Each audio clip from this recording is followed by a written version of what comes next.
Russia Ukraine പ്രശ്നപരിഹാരത്തിനായിട്ട് American president Donald Trump അടക്കം ശ്രമിക്കുന്നുണ്ട്. അതിനിടെ നാറ്റോയുടെ ഭാഗത്തു നിന്നുണ്ടാകുന്ന നീക്കങ്ങൾ കാര്യങ്ങൾ കൂടുതൽ വഷളാകുമെന്ന സൂചനയാണ് നൽകുന്നത്. നാറ്റോയുടെ കപ്പൽപ്പട റഷ്യയ്ക്ക് സമീപം നിലയുറപ്പിച്ചിരിക്കുന്നു. ഇത് റഷ്യയെ കൂടുതൽ ചൊടിപ്പിക്കാനാണ് സാധ്യത.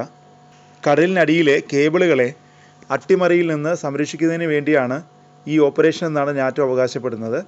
പക്ഷേ ഇതിനു പിന്നിൽ നിഗൂഢ ലക്ഷ്യമുണ്ടെന്നാണ് റഷ്യയിലെ വാർത്താ ഏജൻസികൾ റിപ്പോർട്ട് ചെയ്യുന്നത്.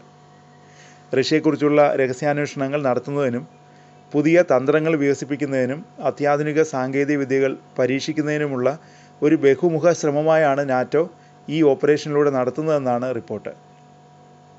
2023 അവസാനത്തോടെയാണ് നാവിക ഓപ്പറേഷനായ ഓപ്പറേഷൻ ബാൾട്ടിക് സെൻട്രി നാറ്റോ ആരംഭിച്ചത്. ഈ ഓപ്പറേഷൻ നാറ്റോ രാജ്യങ്ങളുടെ അണ്ടർ വാട്ടർ കേബിളുകൾക്ക് നേരെയുള്ള നാറ്റോ വിരുദ്ധ സഖ്യങ്ങളുടെ ആക്രമണത്തിൽ നിന്നുള്ള സംരക്ഷണം ലക്ഷ്യമിട്ടിട്ടുള്ളതാണ്.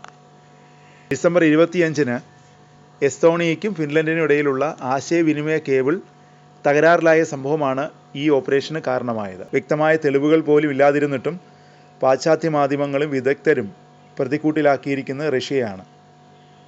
കേബിൾ വിച്ഛേദിച്ചതിൽ പങ്കുണ്ടെന്ന് സംശയിച്ച് ഫിൻലൻഡിൻ്റെ പ്രത്യേക സേന ഡിസംബർ 26-ന് റഷ്യൻ എണ്ണ ടാങ്കറായ ഈഗിൾ എസിൽ കയറി പരിശോധന നടത്തിയെങ്കിലും തെളിവുകളൊന്നും തന്നെ ലഭിച്ചിരുന്നില്ല.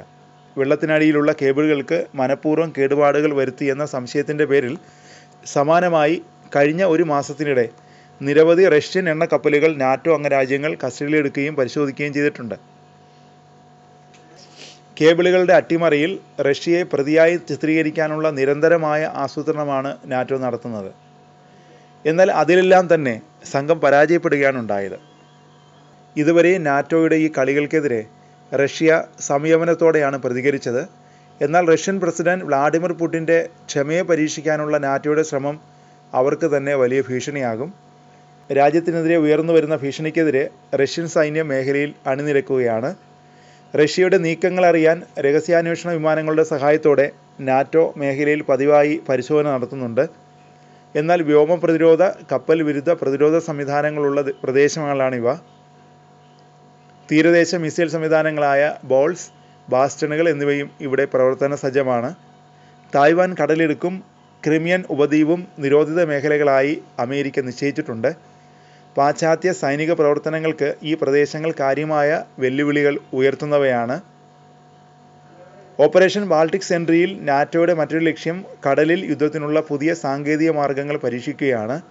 ബാൾട്ടിക് കടൽ ഈ തന്ത്രങ്ങൾ പരിശീലിക്കുന്നതിന് അനുയോജ്യമായ ഒരു പരീക്ഷണശാലയാണ്. ആളില്ലാ സമുദ്ര സംവിധാനങ്ങളുടെ കടന്നുവരവ് നാവിക യുദ്ധത്തിൽ പുതിയ മാറ്റങ്ങൾക്കായിരിക്കും വഴിയൊരുക്കുക.